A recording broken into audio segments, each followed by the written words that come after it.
Bonjour chers frères et sœurs de l'église de l'île Jésus, nous sommes aujourd'hui le lundi 25 janvier 2021. La semaine dernière, nous avons débuté le survol de la deuxième partie du livre de la Genèse, qui débute au chapitre 12 et se termine au chapitre 50. Il s'agit de la description de la vie des patriarches, Abraham, son fils Isaac, son petit-fils Jacob, ainsi que les 12 fils de Jacob qui vont donner naissance aux 12 tribus d'Israël.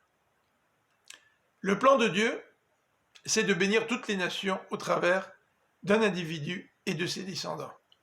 Comment ce plan va-t-il se réaliser? Puisque Abraham, l'homme choisi, va faire preuve de défaillance et de mauvais choix. Il n'est pas le seul, sa descendance aussi. Et si ce n'était de l'intervention de Dieu, ce plan pourrait être mis constamment en danger et échouer. Mais Dieu va intervenir, il va sauver, parce qu'il veut bénir toutes les nations au travers d'Abraham et de sa descendance. D'ailleurs, au chapitre 12, qui nous présente l'appel d'Abraham pour quitter son pays d'Ur en Chaldée, le chapitre 12 nous décrit la trahison d'Abraham envers Saraï, sa femme. Il nie qu'elle soit son épouse, ce qui va entraîner certaines difficultés avec le pharaon, puisque Abraham et sa femme se trouvaient en Égypte suite à la famine. D'ailleurs, Abraham n'a pas tout à fait compris sa leçon, puisqu'il va reproduire le même comportement au chapitre 20, mais cette fois-ci avec Abimélec en Canaan. Pourtant, Dieu n'a pas changé d'idée. Le chapitre 15 nous dit qu'il fait une alliance avec Abraham. Celui-ci n'a pas d'enfant, mais il l'assure que sa descendance sera aussi nombreuse que les étoiles du ciel. Et le texte nous dit qu'Abraham lui fait confiance. Par contre, au chapitre 16, nous voyons que Saraï suggère à Abraham de prendre les choses en main. Ce couple n'a pas compris que c'est Dieu qui est le garant de son alliance.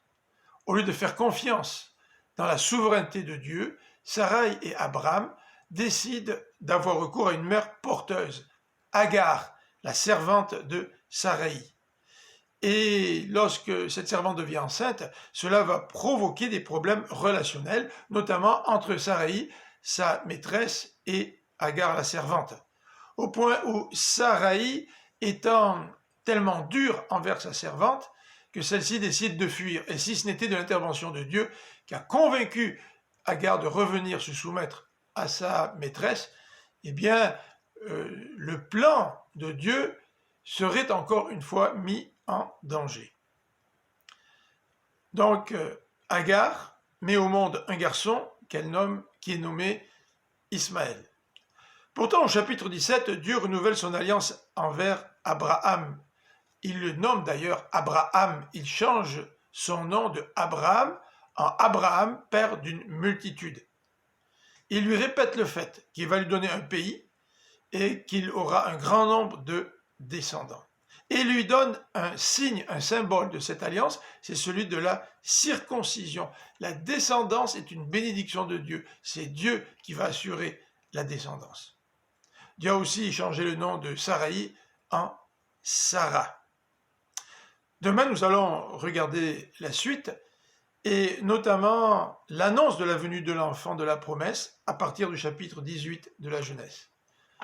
Je vous souhaite, en attendant, une bonne fin de journée, que Dieu vous bénisse.